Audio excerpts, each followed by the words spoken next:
Good evening, everyone. Welcome to the webinar on post-pandemic world themes and trends.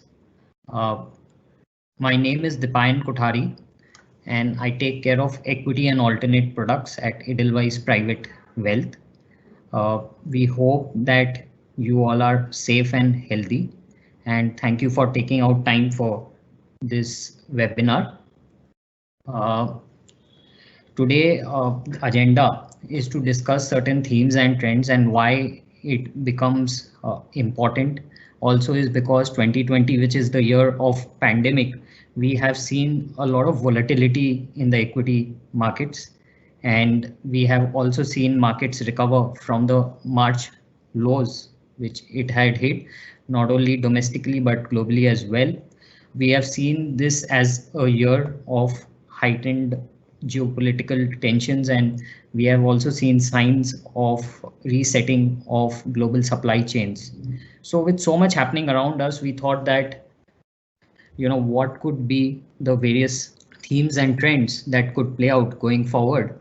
And hence we thought of organizing this webinar where we are joined with three very interesting speakers. So before I introduce the speakers, just wanted to highlight one point that in the PMS space, which we have, portfolio management services, there are very few managers who are having a greater than 10-year track record. And today we are joined with two such founders and CIOs. So to introduce the first one, which is Samit Vartak, many of you all have heard him in the past. His house, which is Sage One Investment Advisors, has a greater than 10-year track record in managing small and mid-cap strategies. Our second speaker for the day is Mr. Rajesh Kothari from AlfAccurate. He's the founder and managing director. His house has a track record of greater than 10 years in managing multi-cap strategy. Our third speaker for the day is Mr. Sushant Bansali, who's the CEO of Ambit Asset Management. His house is having perhaps the longest track record in managing coffee can strategies and the good and clean themes. So we have a diverse set of speakers over here, as you can see. So Samit representing the small and mid cap market cap, Rajesh Kothari multi cap, and Shushant from the large cap side of things. So with this, before I hand it over to our first speaker for the day, which is Samit Vartak, just wanted to highlight the format of this webinar. So each of the speakers would be speaking for 15 minutes on the topic, post which they will answer a few questions from the Q&A pane where you can leave your questions for them. And that's it from my side. I'll just hand it over to Samit, who's the first speaker. Samit, over to you. Thank you, Dipan. Good afternoon, everyone. Good to see you in a really good market. Otherwise, I think a lot of times we have been interacting in, in a tough environment over the last, three, four years. So, to start with, overall, I know that last 3 or 4 years have been pretty tough, especially for the space in which I operate, which is the mid and small caps. And there have been so many shocks over the last 4 years. We started with the demonetization, which definitely affected the small and micro cap and the mid cap space more than the large cap space. Then it went into the GST rollout. Again, the small companies do not have the infrastructure or the backend ready for implementing such things. So they have been going through struggle during this phase. And then we went into the the financial stress with all these IL&FS and DHFL and many more Yes Bank kind of financial stress, and which also restricted the working capital. And if that wasn't enough, then we hit into the the COVID big situation, and hence this has been a pretty tough time for the small and mid caps. I hope and I believe that the next 4 years would not be as bad. and it will be at least normal times, for this space. Hence, as an investor, I never really look at top down kind of investments, not from a macro level. I generally am a bottoms up stock picker, and hence look at each stock individually based on what are the dynamics for that particular business. But since we have this theme of post-COVID attractive themes, let me talk about few of those themes. It's just an indicative direction in which I am sort of looking at. So I think first I like to look at what are the problems that India is facing, right? Which we need to solve. I think the biggest problem is and will be the employment, and to create employment, I think that is the biggest priority for this government, and you can see it through all the schemes that they're coming out with. And they came out with the corporate tax cuts, then gave incentive for the new manufacturing setup at a much lower tax rate of 15%, and that's until 2023. And now, a lot of these PLI schemes for pharma, electronics, defense, and many other, I think, would be coming through.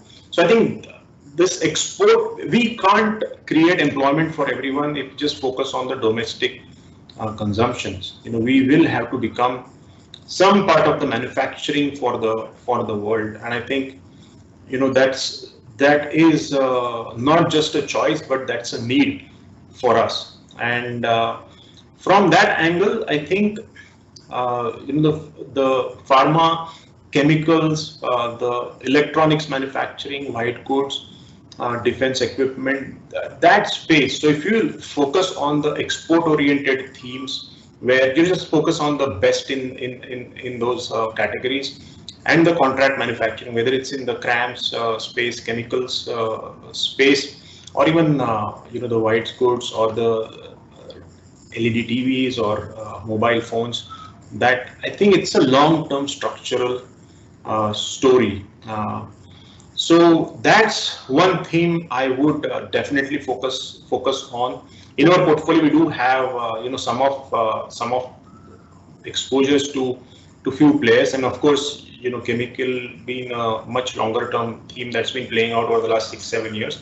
So we continue with that, but I think there will be newer themes and newer players which will emerge over the next 10 years, and we need to keep our eyes open to find opportunities in this, because it could be huge, tremendous opportunities. You're not talking about this 12-15% kind of a regular growth stories, but we are talking about multiplying kind of growth stories in this space. And I would also include agrochemicals, agriculture related export in it. Right now, there are not too many options which are available other than agrochemicals and the chemical space, but I think there will be players which will emerge out of this.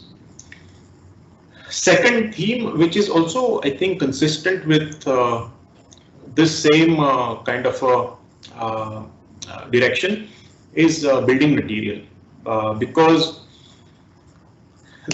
if there are newer manufacturing factories which will be built in India over the next 3 years, because that's the window given for the tax incentive, then there will be many more building materials which would be needed. I mean, one thing is, in the last 5-6 years, there has been minimal capex, not just in India but across the world, right? So this there has to be reversion to mean which will happen.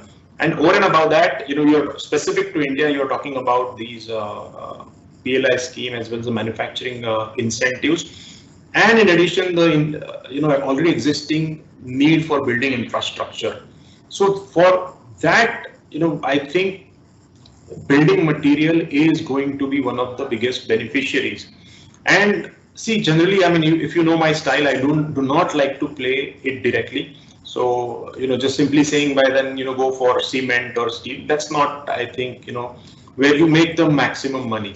The supernormal returns are made by looking at secondary or tertiary kind of plays in, which are linked to the manufacturing theme. So I would look for such indirect plays. They could be small, mid cap, those kind of plays.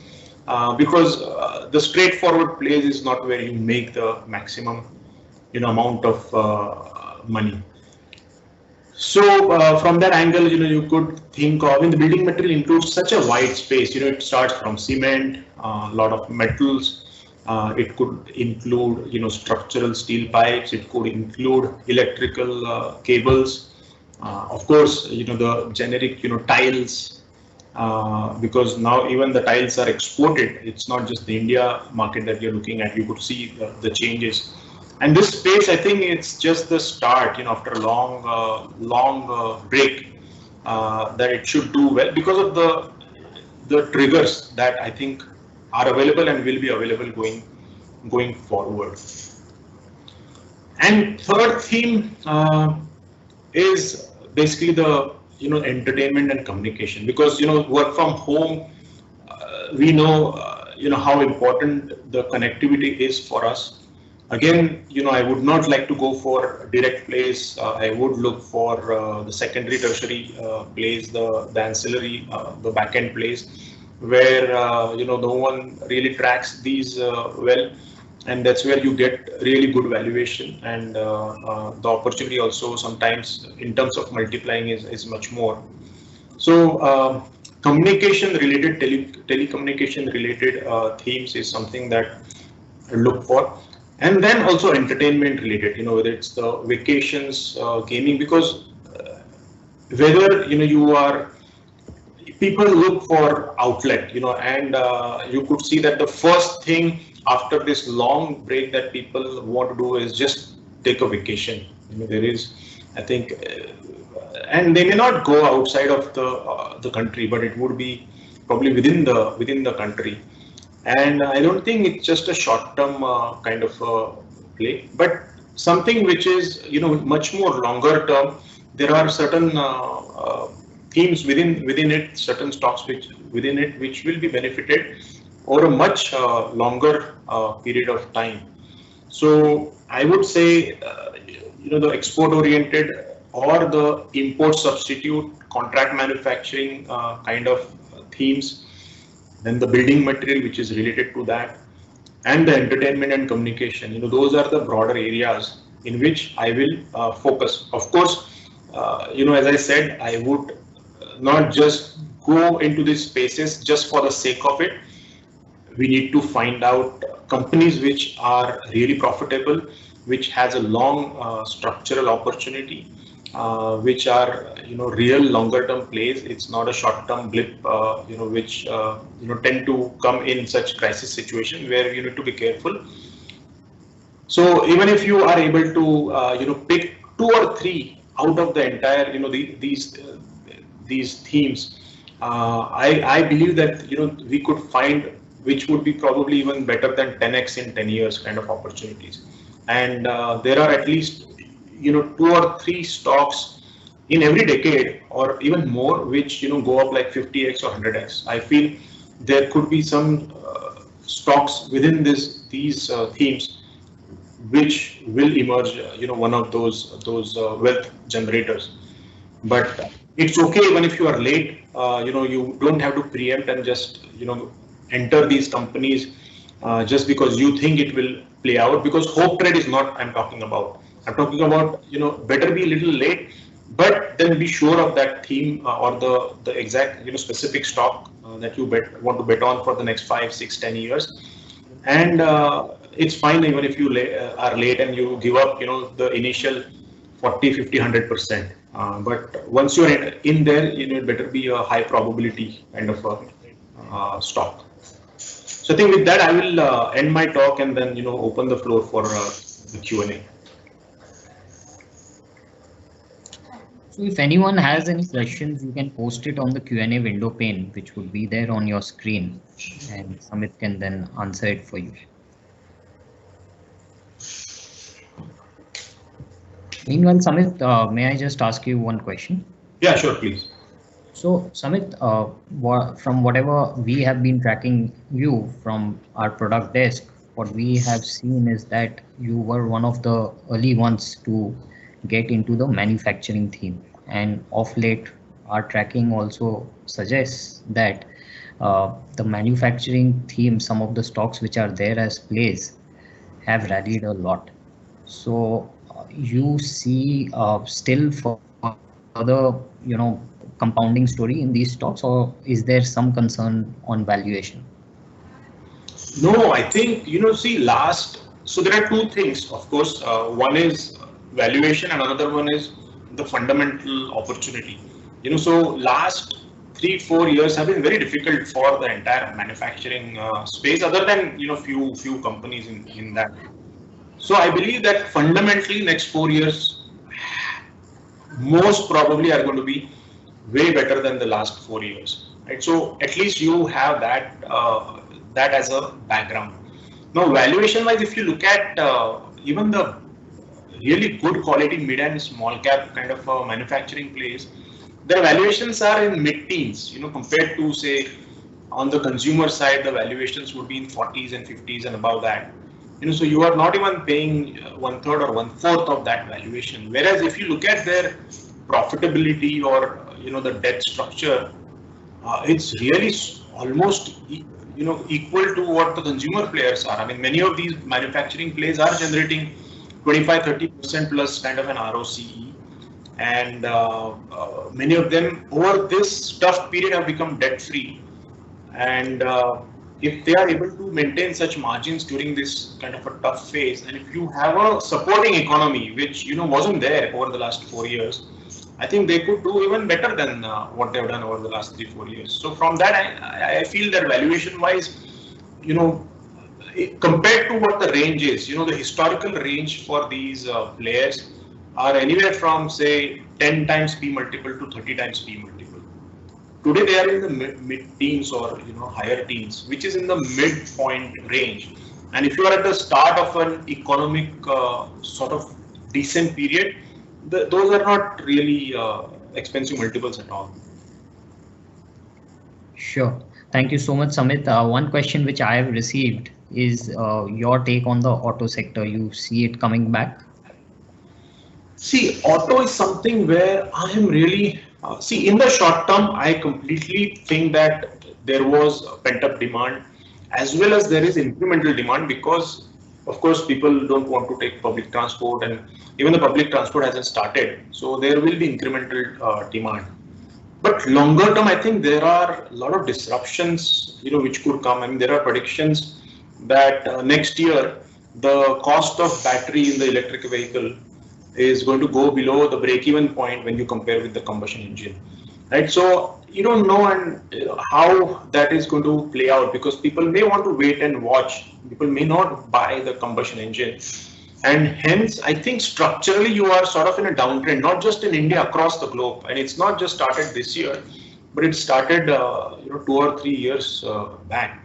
So that's where I think it's a more of a trade than longer term structural story. Sure. Thank you, Samit, for the detailed presentation and for answering our questions. Sure. I would just request if I can hand it over to Rajesh Kothari, who's our second speaker for today. Rajesh, you're there. I have just sent you on screen.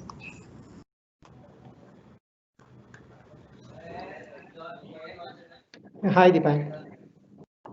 Hi. So, Rajesh ji, just wanted to hear from you on the various themes and trends that you are seeing.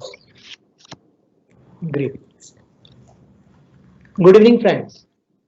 First of all, let me thank Edelweiss for giving us an opportunity to present in this event. And let me also thank every one of you for devoting your time for this session. Friends, it is said that the worst of times brings out the best in people. As it happens, this is true of organizations as well. All over the world, companies are being challenged by the COVID-19 crisis, to find new ways to service their customers and service their communities. COVID-19 will have and has had profound implications for corporate and for the industries, and importantly, their behavior. And it is the shifts in that behavior that triggers the insights and the demand of attention for investors like us. From break glass in case of emergency to always on systems is what's the new world we are talking about. And in that particular environment, we believe there are three important themes which are emerging for investors to create value. The first, most important, is the acceleration of formalization. So many of the themes were always there from last few years globally and even in India, but the impact of pandemic is basically accelerating few themes which are already present. Acceleration of formalization is one of such theme. If you look at the last 4, 5, 6 years, the government of India has taken several bold steps in case of reforms, whether it is GST, whether it is labor reforms, whether it is IBC, Bankruptcy Related Act, or whether it is many such small things like RERA for real estate. These things have structurally changed India, and particularly it has benefited and will continue to benefit organized players. But I think it is not only about the reforms, but also about the digitalization of the economy. Now, government has taken various initiatives like eKYC, eSign, eAadhaar, and so on and so forth. And on top of it, the cost of mobile, the cost of data per GB is lowest in the world. The combination of these three, and as you can see in this chart, the right corner chart, it shows the 100% growth in UPI transactions. So what I'm talking about is the reforms on one hand, digitalization of the economy on the other hand, and the resultant significant growth in the way in which consumers are behaving and which forces corporates to also behave in a particular way. So this is going to definitely benefit, advantage the organized players. But it is not only about the organized players.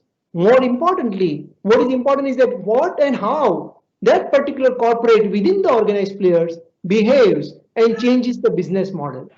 Next slide, please.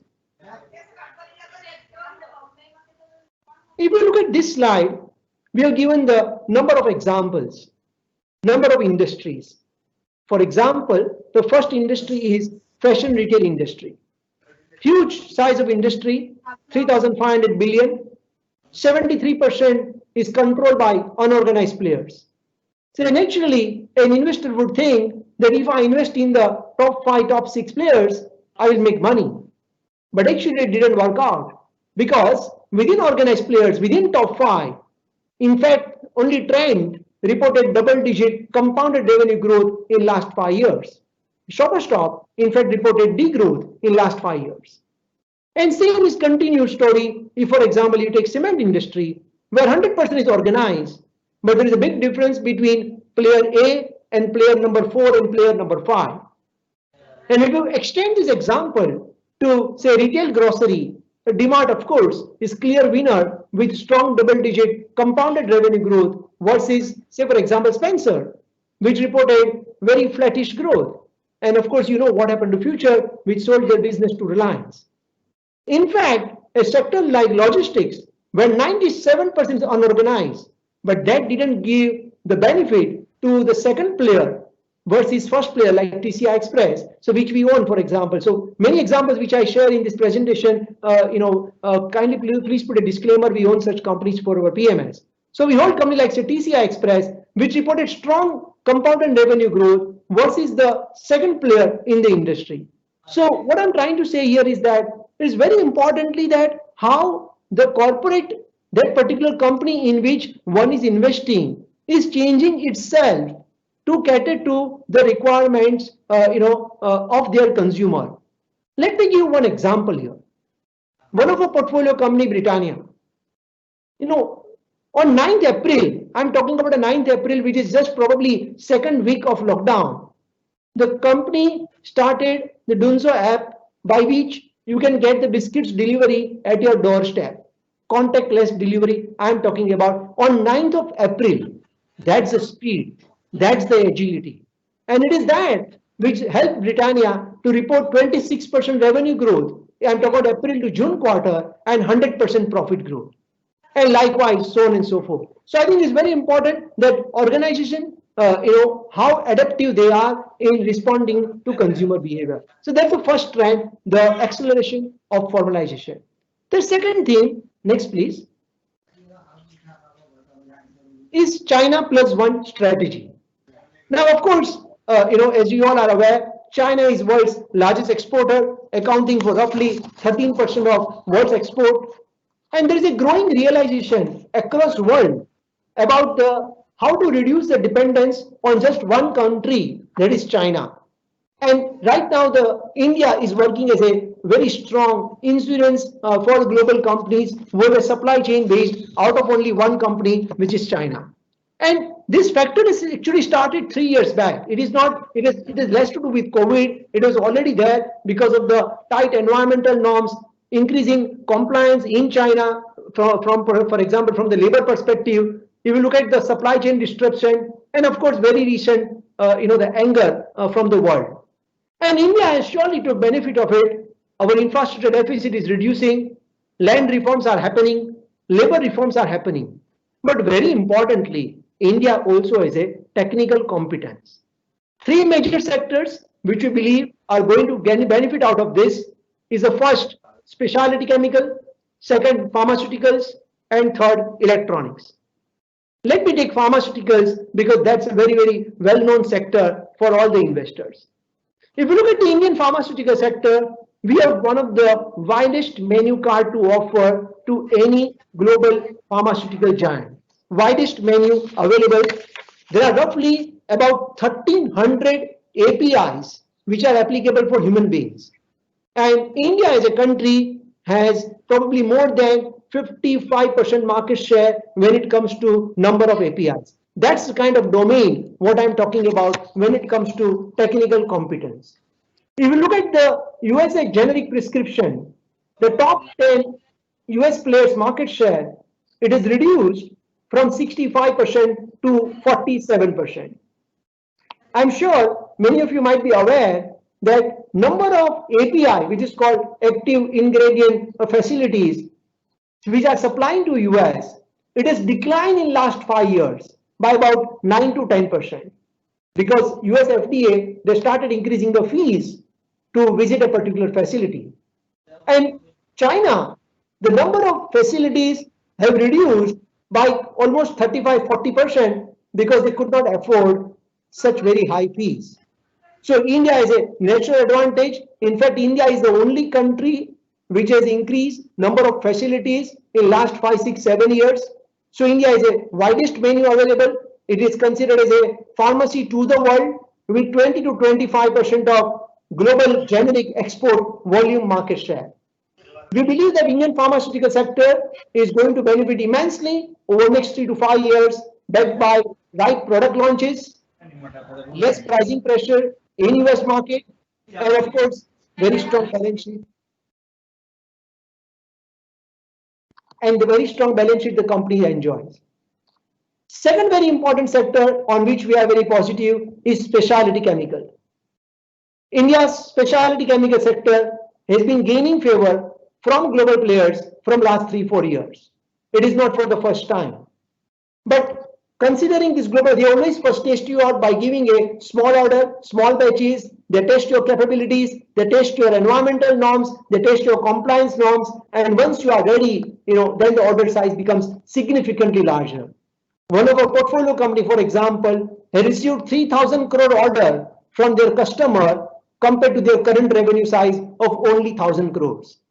If you look at the specialty chemical sector capital expenditure, the capex in last 5 years, it is almost 50–60% higher than what they used to spend 5 years back.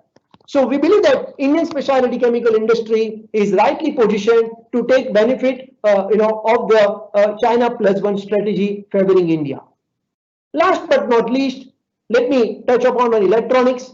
Again, I'm sure you will be aware that Government of India has launched the PLI scheme, and their target for electronics is huge. It is almost like 10, 12, 15, 20 times over next 3 to 5 years. And that is going to benefit significantly to Indian players. Let me give you one small example of mobile handset manufacturing. This one single product itself, the size of opportunity has roughly about 12 lakh crores in FY25 compared to just 1.68 lakh crores in FY19. So I'm talking about a 9 times jump in next 3-4 years.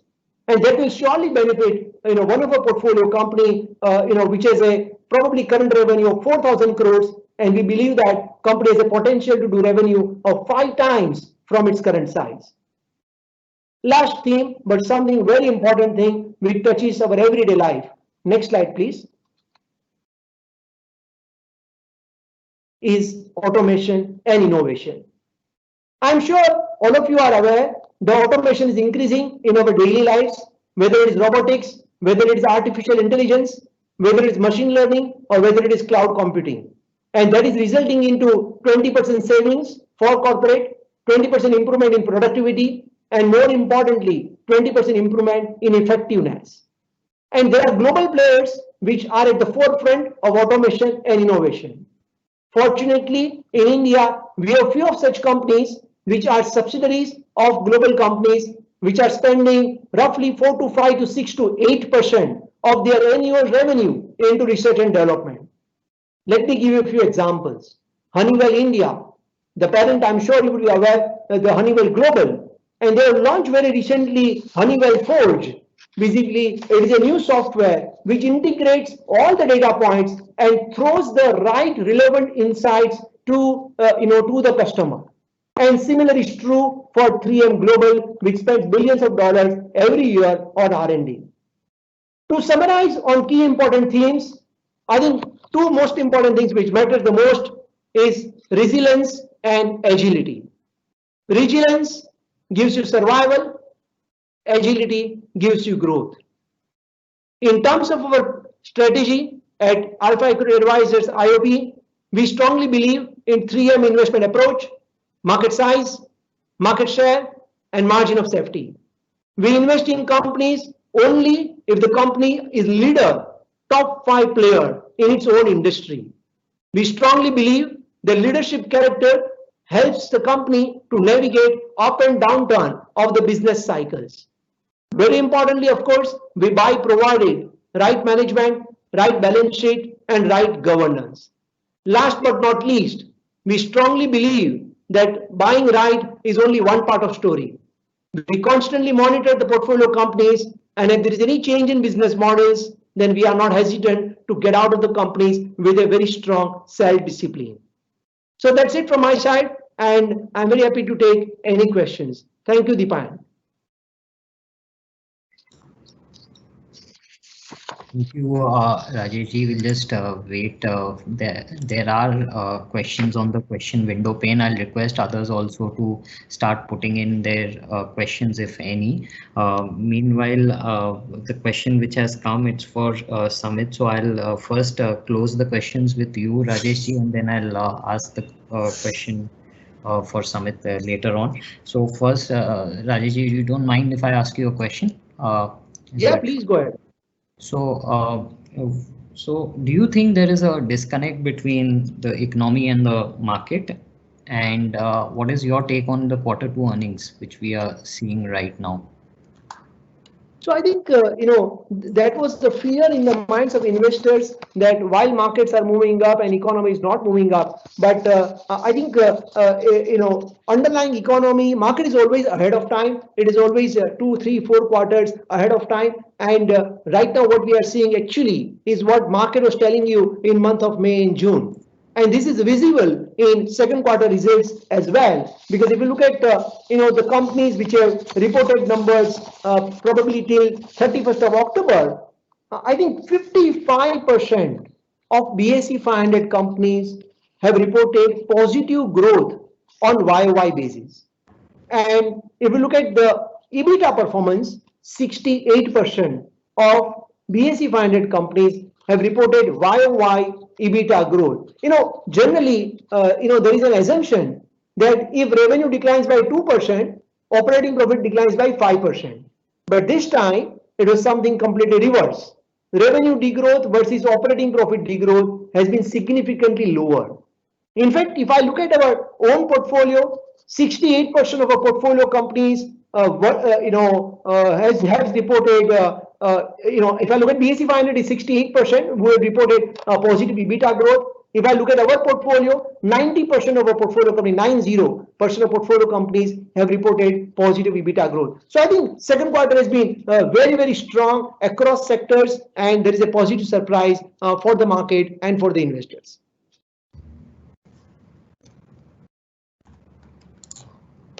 Thank you so much. I'll just that's it for you today, Rajesh ji. If there are any questions, I'll come back to you shortly. Meanwhile, I'll just Samit, are you there on call? There is a question for you. Would you like to take? Yes. So I'm just bringing you live, Samit. Okay. So the question for you has come from. So it's from Dhruv. He has asked a little specific, but do you think automotive tire companies like MRF, CEAT can replicate the success story of Balkrishna Industries in the tire space? Sure. Yes. So see, tire space, which is whether you consider MRF and CEAT, is very different than what Balkrishna is. Because Balkrishna is majorly focused on the agri tires as well as the off-the-road, mining and construction kind of tires. And so two-thirds of their business comes from agri and 1/3 from the mining and construction. Right. So I mean, I like the tire space mainly because it's a consumable item, and irrespective of whether the EV disruption comes through, it's not going to change the tire requirement. And so from that angle, at least it doesn't have the risk of that big disruption which is expected, as well as during life cycle of a car, you need tires multiple times, probably every 3 years or 5 years, and hence I like the consumable always, compared to say like an engine manufacturer, right? So it's in the right space. But the difference between BKT, which is very difficult for MRF and CEAT to get into, is because the manufacturing process of the agri and the mining and construction tire is very manual. It's a very low volume, high size kind of market. Balkrishna caters to almost 2,500 SKUs, right? So and then the order per SKU is very, sometimes like even few tires, 1 dozen or 5 tires, it's a very small number. Whereas when you look at the auto tires, it's thousands of tires per SKU that you are talking about. So the manufacturing process is much more automated, and globally, the Chinese player and European player, because it's an automated manufacturing process, they're pretty competitive. So MRF and CEAT would generally has been focused on the domestic market, and of course MRF is dominant, so no one can take it. I think the advantage of Balkrishna is that because their market share in the globe is very small, in the mining and construction is barely 2% market share across the globe, and in agri side also it's around 7 to 8%. Right, so they have huge market available, market size opportunity is pretty big, which they can slowly increase the market share and grow at much higher rate than the industry, because their cost structure is half of the global players. So that's the advantage that they have. Very few players across the globe have it. So I think they are very different market. I mean, MRF, Balkrishna, they are very good players, but the drivers and their competitive advantages are very, very different. So I would not really compare them. Sure. Thank you, Samit, for coming back again. I'll just move to our third speaker for the day, which is Sushant Bansali, who is the CEO of Ambit Asset Management. So Sushant, you're there? Yeah, I'm there. So I'm just sending you live. Sure. You're live, Sushant. Please go ahead. Yeah. Hi, good evening, everyone. Thanks for taking time out for this interesting session. Great to hear from both Samit and Rajesh on their themes which will play out. So pretty much not much difference in what I would say. I will probably a combination of both what Samit and Rajesh have said, adding few points. Just spending a minute on what's the status of the economy today. And as we have been seeing, the markets, as Rajesh rightly said, are more forward-looking than backward, than rear-view mirror-looking. And markets did tell us in April and May what the situation will be in September, October, right? We were expecting good Diwali.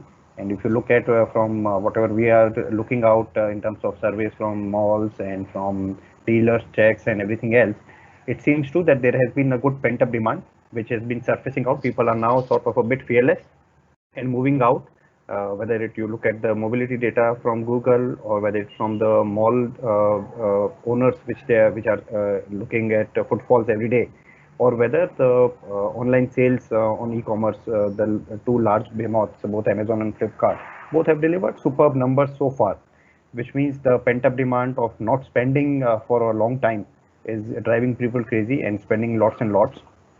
Even the large HFD numbers like GST and manufacturing PMI or diesel consumption, everything is telling that economy is sort of back to where it was pre-COVID, almost there. Even the number of cases have been tapering from mid of September, which probably is making everybody fearless and starting to go out.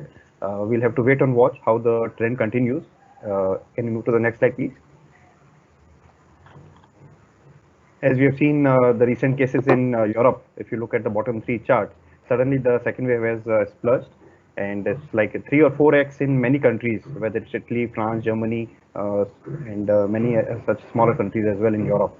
Hopefully, India is already in the second wave. We, I think, were able to kill the first wave by enforcing a strict and a large nationwide lockdown. There, that's where the first wave probably just died down on its own without probably affecting us. And we are already in our second wave. I hope that theory of mine plays out that way, and that will be in the best interest of everybody, both from a health-wise as well as from economy's health perspective. The other meaningful thing which has happened is that all the global economies, as a response to this pandemic-led lockdown, have announced lots of measures, pumping in tons of liquidity. And what we saw that how things worked post GFC 10 years back in terms of asset bailouts from all the leading central banks. I think a reasonable or probably much more magnitude of that has taken place in a reasonable short period of time. So whenever liquidity is getting pumped into the system, it definitely leads to a growth. And while it starts with the bond market, it goes to commodity and then to equity. And we have been seeing the trends that the smart money has started chasing equities. And while GMO came out with a report day before, whereby they're saying that it seems the party is over and time to move out but that was essentially what they told, that they're seeing the same rhyming what they saw in 99, where they believe that US equities are pretty much quite valued and not much return will be made in next few years. And they have also been suggesting that it's time to go to emerging markets. And if the trends suggest what they are saying, then we will see tons of inflows into country like India from an emerging market inflows perspective. Already we have seen last 4 years, much of the inflows, if you look at from a South Asian countries perspective, bearing China, if you look at other economies, all of them have been muted inflows and more outflows rather than last 4 years. India, comparatively, whenever there have been outflows, the outflows have been less, including in March. And wherever the inflows have been there, they have been much more. Even in, I think, current year, we have already seeing around 7 billion plus sort of buying right in these last 1 or 2 months, right? And overall for the year, we are almost, I think, whether it's Taiwan, South Korea, or Indonesia, all of them have negative flows, while India has been positive. The same trend continues for 4 years. And if people get out of US equities, given where the interest rate scenario is globally, emerging markets will definitely get more inflows. So it will be a good, I would say, from an equity market perspective for a country like India for next 3 to 5 years perspective. Coming to the topic of the day, which is post-pandemic, what's the theme which will play out? And can you move to the next slide, please? There are two things I will talk about. First, about what will play in the short term, and I'll cover the impact on the next slide. But what we have been saying for last few months is that India will face a K-shaped recovery, which means the strong will become stronger and the weak will become weaker. The system, because of the lockdown which was imposed nationwide, has been sort of broken, and the large effect of it always happens on the weak players, whether they are weak because they are small in size or because their balance sheets are too stretched, or they are exposed to a sector which is completely out of play. And these are very few sectors. Let's say travel is one of them, or exhibitions are another play where it affects more because they are still under probably less than 20% utilization. So the K-shaped recovery is what we've been harping about, and what we mean by K-shaped is that players who have strong balance sheet will benefit more from the players who have weak balance sheets, either because they have a better working capital management or because they have low levels of debt to equity. And we have seen market rewarding players on the winner side, whether it's PVR, whether it's DMart, whether it's Britannia, whether it's Asian Paints, all the companies who have strong balance sheets, good franchises, they've been rewarded quite well. They were the first ones to recover in terms of price performance as well. And from earning perspective also, if you look at Nifty, where almost 35, 37 companies have now reported, the stronger players with strong balance sheets have been able to deliver even positive revenue growth, while most of the companies have delivered positive PAT growth as well year on year, but it's been led by these strong players. And other than the balance sheet, also what also matters is the leadership position within your own industry or segment. And there again, as Rajesh also rightly pointed out, the one has to always back the leaders, because leaders have the ability to move their prices. So they have the best pricing power, as well as they move the market in terms of what will be the trends in that industry. And they are the first one to guide the market as well as to implement because of their availability of resources at their disposition. The other thing which will lead to the K-shaped recovery in favor of players who are able to adapt to changes. And as Rajesh pointed out, whether it was Britannia, which came out with the Dunzo app to directly to retailers as well as consumers, or players like, let's say, even Jubilant Foodworks, which came out with a tie-up with Swiggy and other players to not just deliver pizzas, but things of daily usage like an atta or something. Or you look at a company like DMart, which came out with lots of initiatives, whether it was opening stores till late night so that crowd movement is controlled, or paying their employees much more than what they were paid as a recognition of their efforts to work in this pandemic, or going into that was although in small locations, which is mostly Bombay, where they reached out at individual societies to deliver goods. They opened their own sort of shop within the society with some large societies. So that was sort of adapting to environment and the changes, which shows the character of the management, that how fast they think and how fast they implement. And we saw that even in Britannia, right, while the Dunzo app would have made a smaller contribution, I think the only biscuit which was available every time and all the time during that pandemic period between April and May was Britannia. They even beat not just the local players, but also companies like Parley in terms of availability of goods. And that shows the mindset of the management. What they did was focused on reducing the SKUs and focus more on supply chain, right? Which is why their inventory never went out of stock at all the retailers or almost all the retailers. So one needs to look at. The other thing to look at from this perspective is that economy will continue to, while there is a pent-up demand for last few months, which will help probably another 1 or 2 months once the festive season is over. But the economy is into shambles, and it will take probably a year or year and a half to recover for everybody to be back into where they were pre-COVID. And in this time period, what will happen is the K-shaped players who are the winners in this time period will increase their not just market share, but also the profit pool market share. And as we have seen in the past, and just to give an example, both HDFC Bank and Kotak did a lot in the last few years when that economy has been not that encouraging growth, and they were able to increase their market share and improve much more than show much more growth as compared to systematic growth. Moving to next slide and coming to the real plays in terms of how one can play in this. I've divided into two parts. First is the immediate short term, what looks like will play out in FY21-22, and then some long trends between FY23 to 25. So a 2-year versus a 5-year sort of scenario, right? And while I've covered the K side, the consolidation already into play, the other shift will be from unorganized to organized. There are few industries where, especially let's say a paints industry, where there was a 20-30% unorganized play, and this economy, it has hit, I think, mostly to the smaller players, right? They were the ones who were able to quickly switch off, but it will be the most difficult for them to switch on and back to pre-COVID levels in a hurry. While the large players, they were also able to switch all the costs, but they will be the first ones. And we are seeing the results in Q2, and it's playing out that they've increased their market share, they've reduced the discounts, and they've cut their costs, and that's why the profitability is at sort of insane levels. And these large players will definitely consolidate from here on and make more and more in next 1.5 years.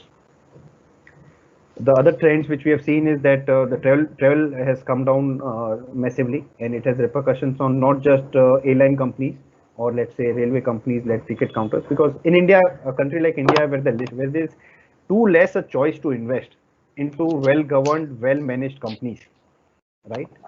These themes, while look very fancy and doable, when you try and go and play in the market, there are hardly any companies which will find to invest, to take and participate in these themes. So let's say going to a digital strategy.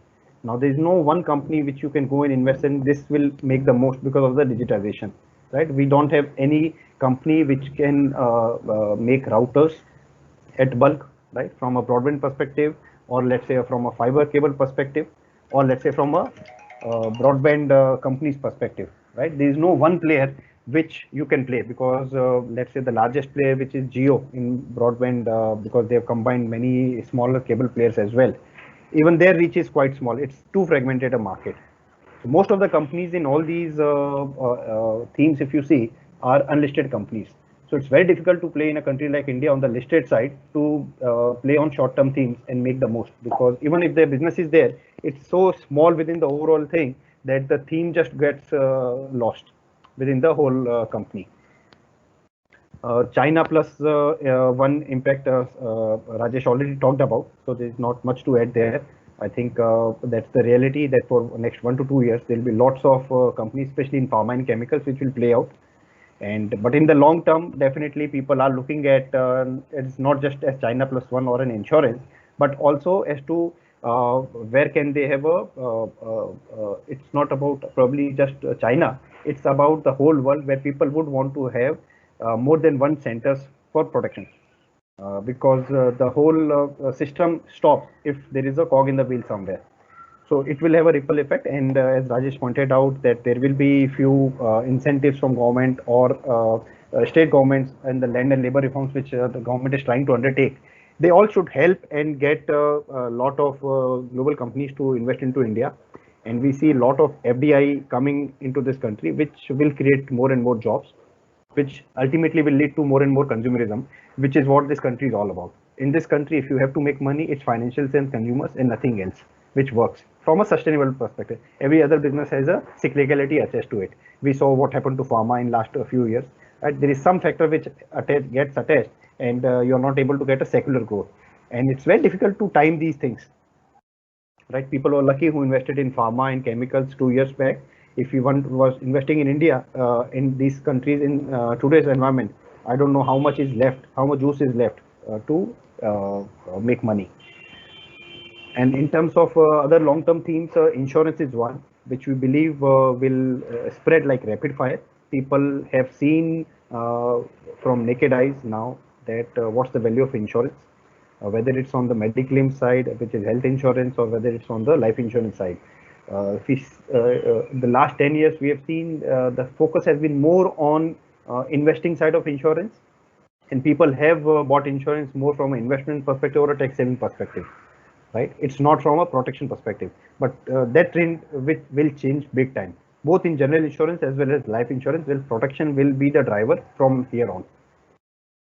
Their players have come out with quite decent plans on the protection side, and it has been picking up slowly, but probably it needed an event like COVID to just take it to a different tangent, and which is what we are expecting in life insurance and general insurance. And there again, the number of players are who have been leaders and have been able to garner a reasonable market share are less. And more importantly, that's one theme at least where you have listed players to play the theme as compared to the other themes. So insurance is one big theme, and then I think modern trade, which is another theme which will play out quite well. There were only one large player, which is DMart. Everybody else was sort of unsuccessful, so we're not able to do much on the organized sector. But now there is another large player, Reliance, which has taken over. Hopefully, it will take over the future business as well and will become a behemoth. But we have seen in the past that when there are more than one players in the category size increases exponentially because there is more than one player who is investing into the growth of the category. So this is something which we believe is another big thing which one can play, being investing into listed companies. And while we discuss what are the themes for 2 or 3 years, 5 years, what I would like to end my bit here is that after all this thing playing out, the one large risk which comes to our mind always is that given the way US has been printing money left, right, and center for so many years now, and the size of their balance sheet, how will it get settled one day, right? If an event like COVID to an extent which is 2x or 3x of its size happens again, will the central banks be able to honor their commitments even with 0% interest rates? And that's where our belief is that one fine day there will be a reset where people will have to take write-offs on these treasuries globally, and $1 will become probably 50 cents or 60 cents or 70 cents, and people have to take haircuts big time. So be ready for that from an insurance perspective as well. So while one has to be bullish on equities, but one needs to be aware of this reset which will happen. I don't know when, whether it will be 3 years or 30 years. Somewhere in that time frame, there will be a reset in global economy, which one needs to be cognizant of. So have something other than equities as well always to take you out of that mess whenever it happens. So I will finish my presentation and happy to take more questions if there are. So there's one question which has come. Wanted to know whether whatever you have said right now, do you see that the market could get more polarized going forward? Yeah, so what we saw in 2018 and 19, I think will again play out. We saw some softening towards the end of 2019 when the broad-based market rally started happening from August, September onwards and continued till COVID hit us. Given that money continues to come in equities, but the earnings, while there is a pent-up demand which is showing very good results, and because of also probably a base effect, we are seeing more profit engagement. But if the profit pool again goes down, people will again try and back companies which have been delivering profits, which is what happened in 2018 and 19. And it is not just large cap, small cap, or mid cap as a segment. It's a company which has delivered numbers which will get more and more funds from fund managers or retail investors. So the polarization, I would say, will continue if the economy continues the way it is right now. And it will, I think it will take more than 1 year at least for economy to recover fully. So at least 1 year polarization, I would say, is a surety or near surety. Post that we will see how the economy, because what we have seen is that last 5 years something or other is hitting us, whether it was DMON or then it was GST, then it was the financial crisis led by IL&FS and DHFL, or then it was COVID. So if things like this continue to happen, then the polarization might continue for a longer time as well. Sure. Thank you so much, Sushant. So this brings us to the end of the webinar, and thank you for sharing your insights on various themes such as formalization, China +1, exports, and consolidation theme, and for answering the questions. On behalf of Edelweiss Private Wealth Management, I thank you to all the clients and our team members for joining in today, and look forward to seeing you all in our next webinar. Thank you so much. Thank you, Rajesh. Thank you, Sushant, and Samya. Thanks for the opportunity.